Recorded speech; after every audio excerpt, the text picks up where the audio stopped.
11e conférence de Saint Cassien avec l'abbé Chorémont au sujet de la perfection. Nous allons voir dans cette conférence quels sont les moyens de l'acquérir.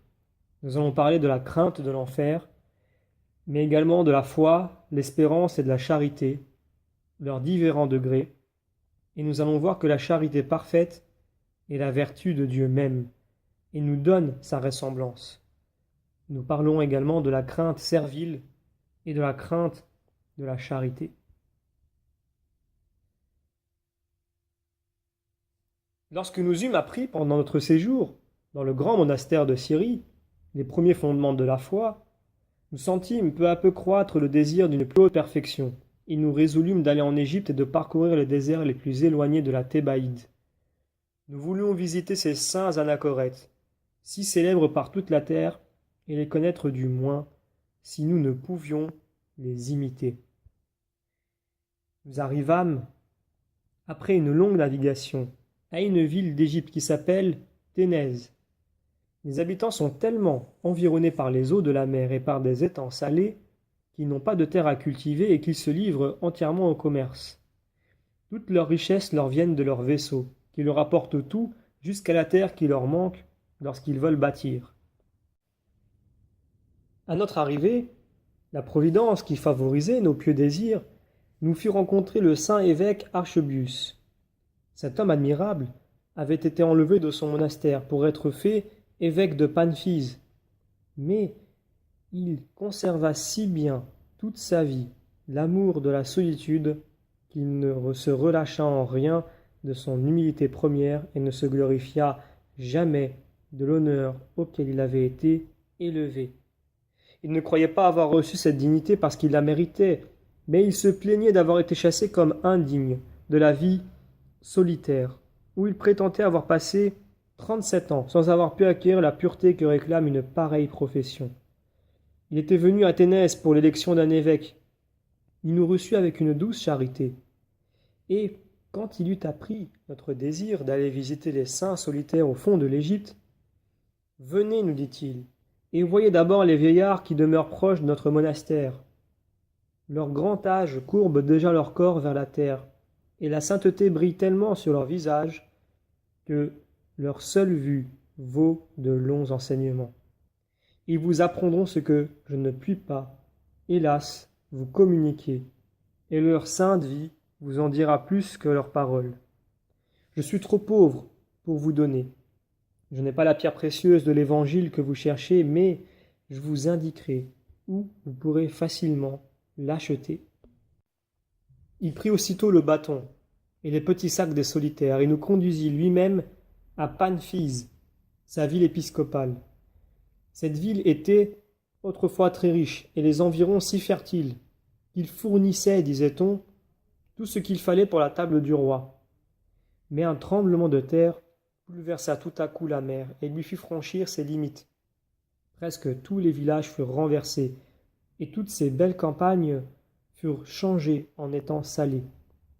Tellement qu'on pouvait dire avec le prophète, il a changé les fleuves en désert et il a desséché le cours des fontaines. Il a couvert de sel une terre féconde, à cause de la malice de ses habitants. Beaucoup de bourgs qui étaient bâtis sur des éminences furent abandonnés par leurs habitants et formèrent comme des îles au milieu de cette inondation.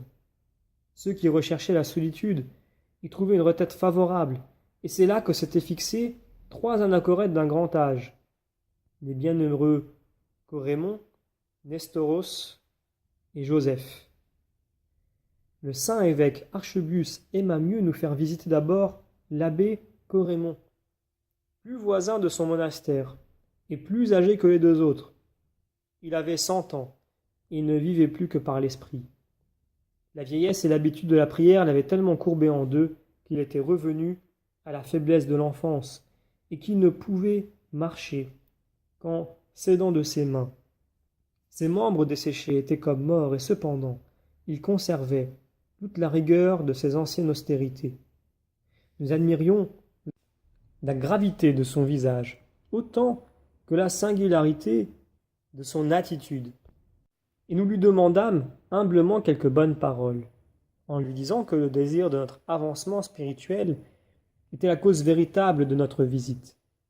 Le saint vieillard répondit en soupirant: Comment pouvoir discourir avec vous, lorsque le poids de la vieillesse me force au relâchement et m'ôte le courage de parler aux autres? Aurais-je la présomption de vous enseigner ce que je ne fais pas moi-même? Et vous recommanderais-je d'observer ce que j'accomplis si peu et si lâchement? Aussi, n'ai-je pas voulu permettre jusqu'à présent à de plus jeunes solitaires d'habiter avec moi dans la crainte que mon exemple n'affaiblit leur ferveur? Leurs enseignements n'ont aucune autorité si les actes ne les gravent pas dans le cœur de celui qui écoute. Ces paroles nous remplirent de confusion. Mon père, lui répondîmes, il nous suffirait pour nous édifier de voir le lieu que vous habitez et cette vie solitaire que pourrait à peine supporter la plus robuste jeunesse. Votre silence même serait un grand enseignement. Nous vous supplions cependant de le rompre un peu pour nous aider à imiter la vertu que nous admirons en vous. Notre tiédeur, que Dieu vous a peut-être révélée, ne nous rend pas dignes d'obtenir ce que nous demandons. Accordez-le, du moins, aux fatigues de notre long voyage, car nous sommes venus du couvent de Bethléem jusqu'ici dans le désir de recevoir vos secours et d'en profiter.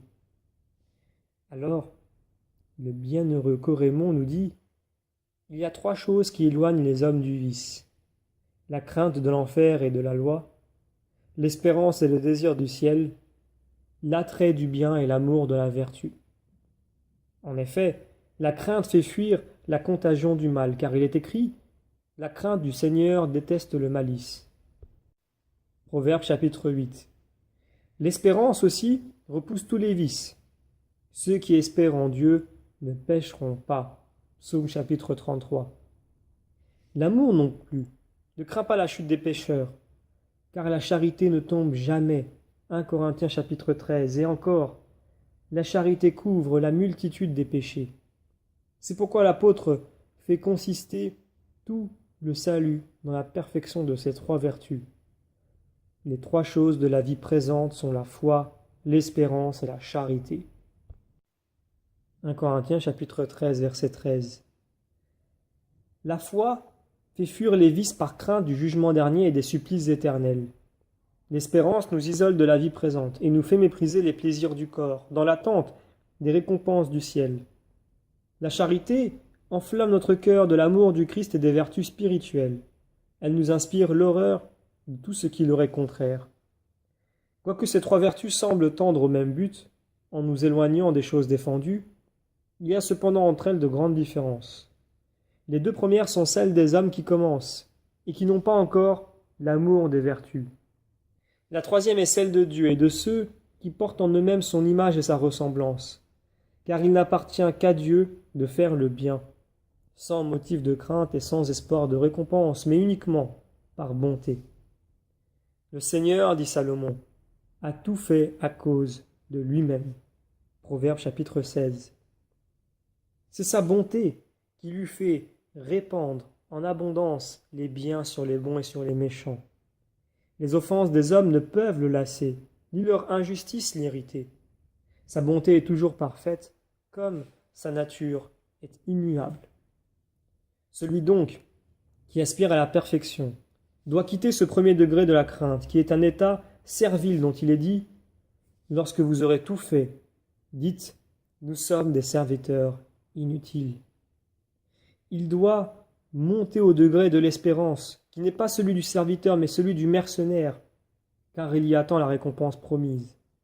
Il ne craint plus le châtiment des péchés qui sont pardonnés, mais il espère le prix des bonnes œuvres qu'il a pu faire, et il n'est pas encore arrivé à cet amour désintéressé du Fils qui se confie dans la bonté du Père, et sait bien que tout ce qu'il possède lui appartient. C'est à cet état que n'osait aspirer le prodigue, qui croyait avoir perdu le rang de fils en dissipant les biens de son père. Je ne suis plus digne, disait-il, d'être appelé votre fils. Traitez-moi comme un de vos mercenaires. Après avoir envié les débris qu'on jetait au pourceau et n'avoir pu s'en rassasier, c'est-à-dire après s'être nourri des vices les plus honteux, Il revient à lui et ressent une crainte salutaire. Il a horreur de la fange des pourceaux et redoute le tourment de la faim. Il se considère alors comme un esclave et désire la récompense des mercenaires. Combien de mercenaires, dit-il, dans la maison de mon père, qui ont du pain en abondance, et moi je meurs ici de faim. Je retournerai vers mon père et je lui dirai, mon père, j'ai péché contre le ciel et contre vous. Je ne suis plus digne d'être appelé votre fils.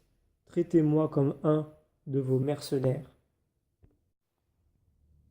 Mais dès qu'il a prononcé cette parole d'un humble repentir, son père accourt vers lui et lui témoigne une tendresse plus grande qu'autrefois. Il ne se contente pas de lui accorder ce qu'il sollicite, mais il lui rend lui-même, sur le champ, sa dignité de fils. Hâtons-nous aussi d'arriver à ce troisième degré des enfants qui regardent, comme à eux, tout ce qui est à leur père.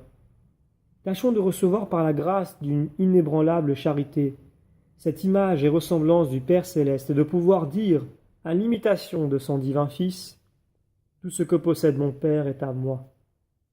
C'est ce que l'apôtre nous annonce lorsqu'il dit « Tout est à vous ». Paul, Apollon, Pierre, le monde, la vie, la mort, les choses présentes, les choses futures, tout vous appartient. Le précepte du Sauveur nous invite aussi à cette ressemblance. Soyez parfaits, dit-il, comme votre Père céleste est parfait. La ferveur cesse quelquefois dans les esclaves et les mercenaires lorsque la tiédeur, la joie ou le plaisir affaiblissent l'âme et lui ôtent la crainte de l'enfer ou le désir des biens futurs. Mais il faut nous servir de ces premiers degrés pour éviter le vice par la crainte du châtiment et l'espoir de la récompense, afin de pouvoir arriver au degré de la charité. Il n'y a plus de crainte dans la charité, dit saint Jean, car la charité parfaite chasse la crainte, parce que toute crainte est une peine. Celui qui craint n'est point parfait dans la charité.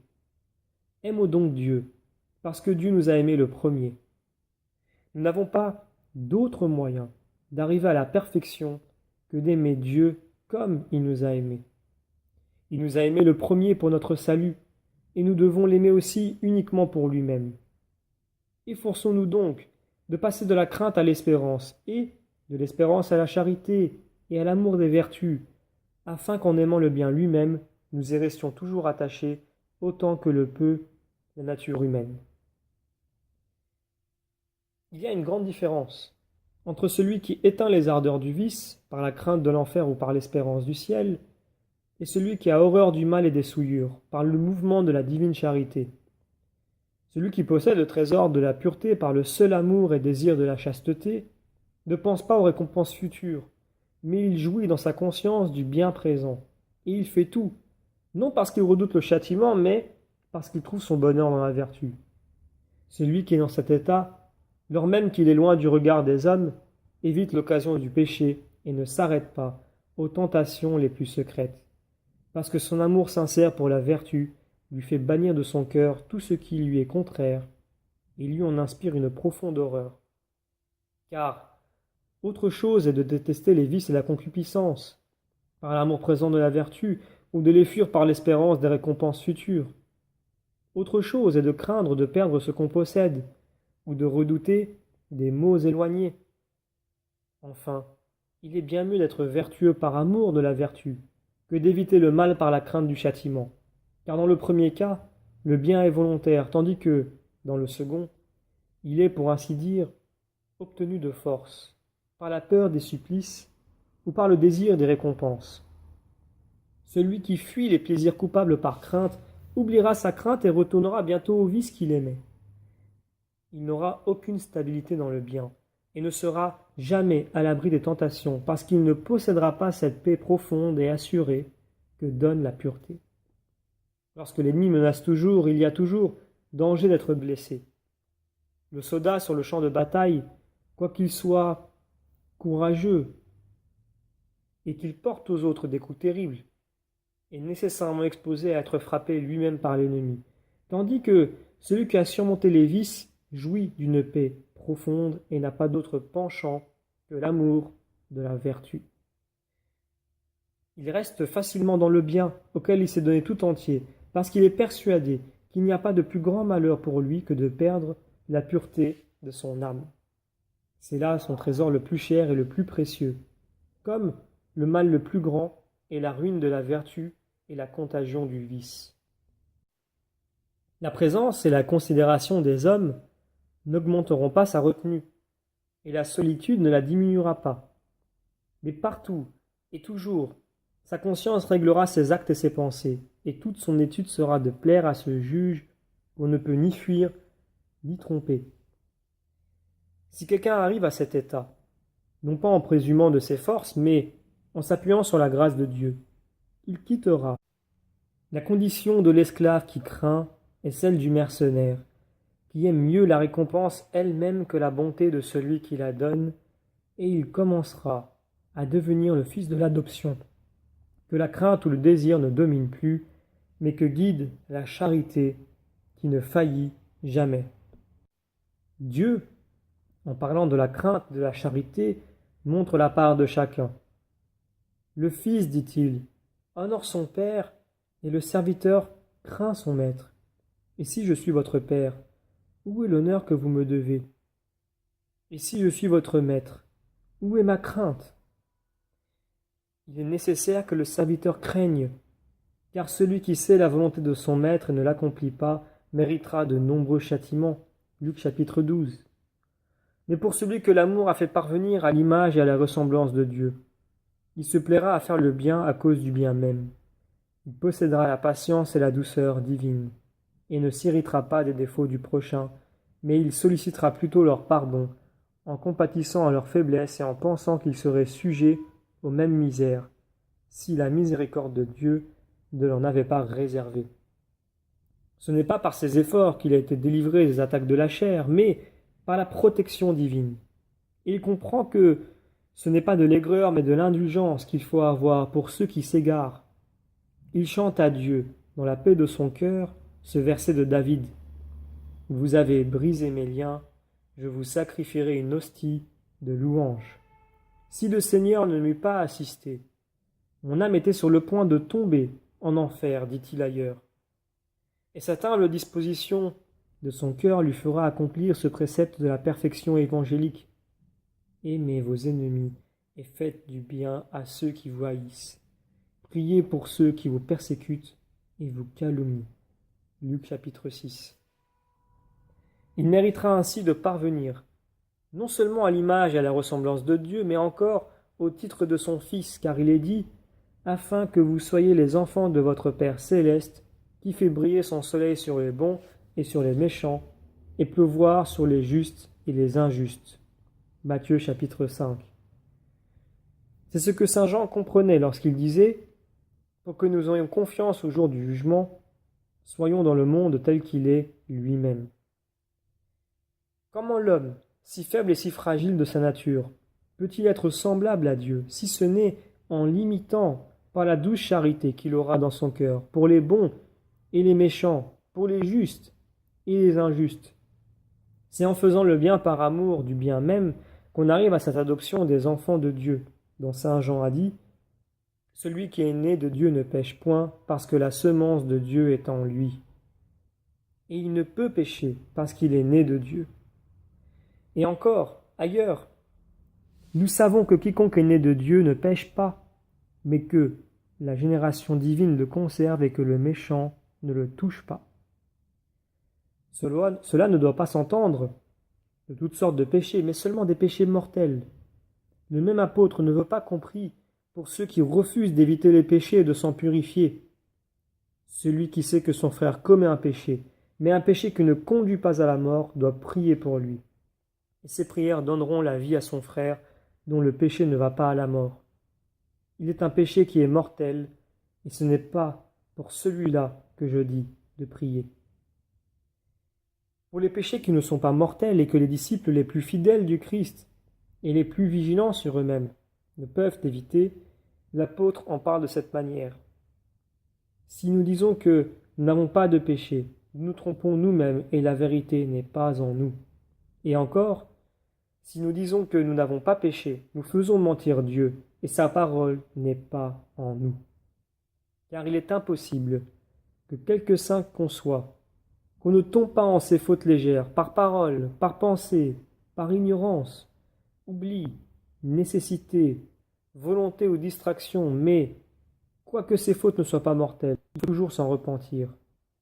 Celui donc qui sera parvenu à l'amour du bien, à l'imitation de Dieu, aura les entrailles de la miséricorde divine et priera aussi pour ses persécuteurs en disant « Mon Père, pardonnez-leur, car ils ne savent ce qu'ils font. » Il est évident qu'une âme n'est pas encore purifiée de la souillure du vice si elle ne ressent pas de compassion pour les fautes des autres et les juge avec sévérité.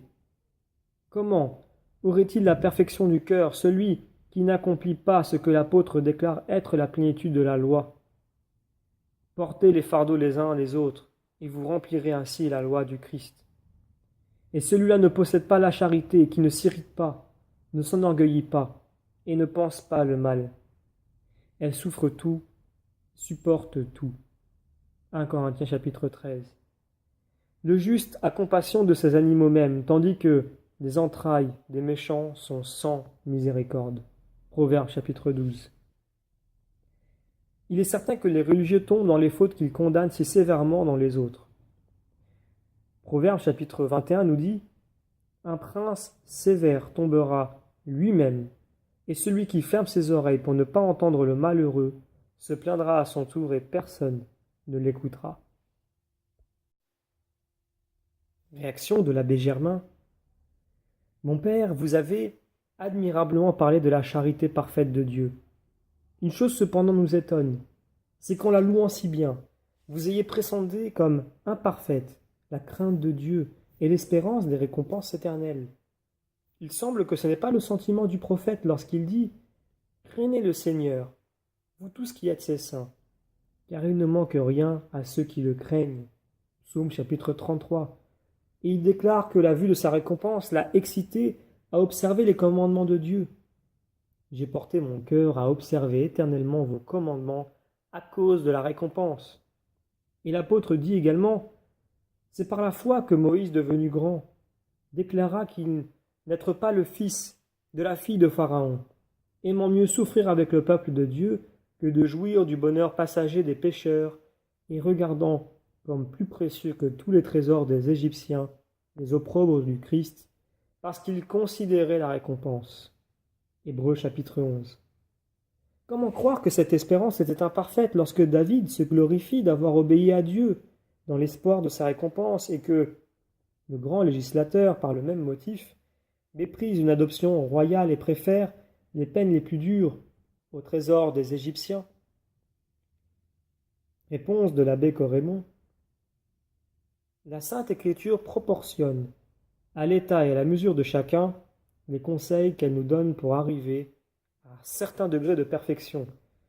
Elle ne pouvait proposer à tous le même but, parce que tous n'ont pas la même vertu, la même volonté, la même ferveur.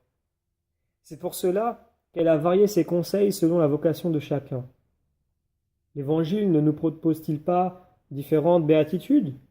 Il dit « Bienheureux ceux qui auront le royaume des cieux, bienheureux ceux qui posséderont la terre, bienheureux ceux qui seront consolés, bienheureux ceux qui sont rassasiés. » Cependant, nous croyons qu'il y a une grande différence entre le séjour du ciel et la possession de la terre, qu'elle puisse être entre ceux qui sont consolés et ceux qui sont rassasiés de justice, entre ceux qui recevront miséricorde et ceux qui jouiront de la vue et de la gloire de Dieu. Le soleil a sa clarté, qui est différente de celle de la lune, qui est différente de celle des étoiles, et chaque étoile brille autrement qu'une autre étoile. Il en sera de même dans la résurrection des morts. 1 Corinthiens chapitre 15. Ainsi, quoique la Sainte Écriture loue ceux qui craignent Dieu et disent « Bienheureux ceux qui craignent Dieu », en leur promettant une béatitude parfaite, elle dit cependant « La crainte ne se trouve pas dans la charité, mais la charité parfaite éloigne la crainte, parce que la crainte ressent encore la peine, et celui qui craint n'a pas la charité parfaite. » Jean chapitre 4. Quoi qu'elle dise, qu'il est glorieux de servir Dieu, servez Dieu dans la crainte, psaume chapitre 2, ou c'est une gloire pour toi d'être appelé mon serviteur, notamment en Isaïe. Bienheureux le serviteur que son maître, à son retour, trouvera faisant ainsi. Luc chapitre 12. Cependant, Jésus-Christ dit à ses apôtres, « Je ne vous appellerai plus serviteur, parce que le serviteur ne sait pas ce que fait son maître, mais je vous nomme mes amis, parce que tout ce que j'ai appris de mon Père, je vous l'ai fait connaître. Et encore, vous serez mes amis si vous faites ce que je vous commande. » Vous voyez donc qu'il y a différents degrés de perfection et que Dieu nous invite ainsi à les monter l'un après l'autre, afin que celui qui est heureux et parfait par la crainte de Dieu avance, comme il est dit, de vertu en vertu, de perfection en perfection, et s'élève avec joie de la crainte à l'espérance pour enfin arriver à la charité, qui est l'état le plus heureux. Celui qui aurait été serviteur fidèle et prudent méritera l'intimité des amis et l'adoption des enfants. C'est dans ce sens qu'il faut prendre nos paroles. La considération des peines éternelles ou des récompenses célestes promises aux saints n'est certainement pas inutile. Mais quoiqu'elle mette ceux qui s'en servent sur la voie du bonheur, la charité cependant, qui renferme une confiance plus grande et une joie plus durable, les retire de la crainte servile et de l'espérance mercenaire, pour les élever à l'amour de Dieu et au rang de ses enfants. Elle rend ainsi les parfaits plus parfaits, car, dit le Sauveur, il y a plusieurs demeures dans la maison de mon Père. Tous les astres brillent au ciel, mais il y a de grandes différences entre la lumière du soleil et celle de la lune et des étoiles. Aussi, l'apôtre montre que la charité surpasse non seulement la crainte et l'espérance, mais les dons les plus magnifiques de la grâce, car, après avoir énuméré tous les dons spirituels, il parle ainsi de cette vertu. Et maintenant, je veux vous montrer une voie bien supérieure. Quand je parlerai les langues des hommes et des anges, quand j'aurai le don de prophétie et que je connaîtrai tous les mystères, quand je posséderai toute science et que j'aurai une foi capable de transporter les montagnes, quand je distribuerai tous mes biens pour nourrir les pauvres et que je livrerai mon corps aux flammes, si je n'ai pas la charité, tout ne me servirait de rien. Vous voyez que rien n'est plus précieux, rien n'est plus parfait, plus utile, et je dirais même plus éternel que la charité.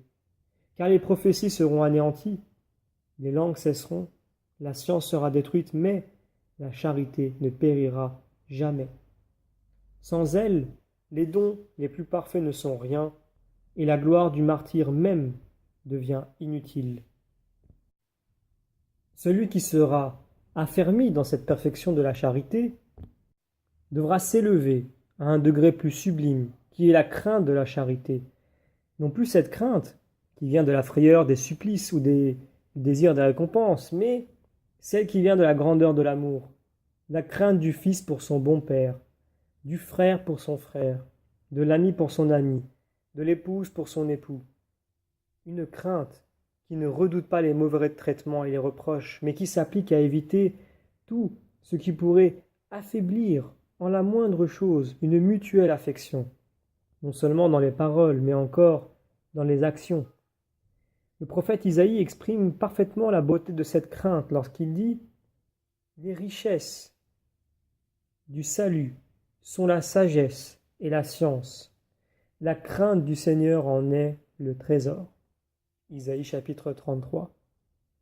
Il ne pouvait pas exprimer plus magnifiquement la grandeur et le mérite de cette crainte, puisqu'il dit que la sagesse et la science divine, qui sont les richesses de notre âme, ne peuvent être gardées que par cette crainte de Dieu.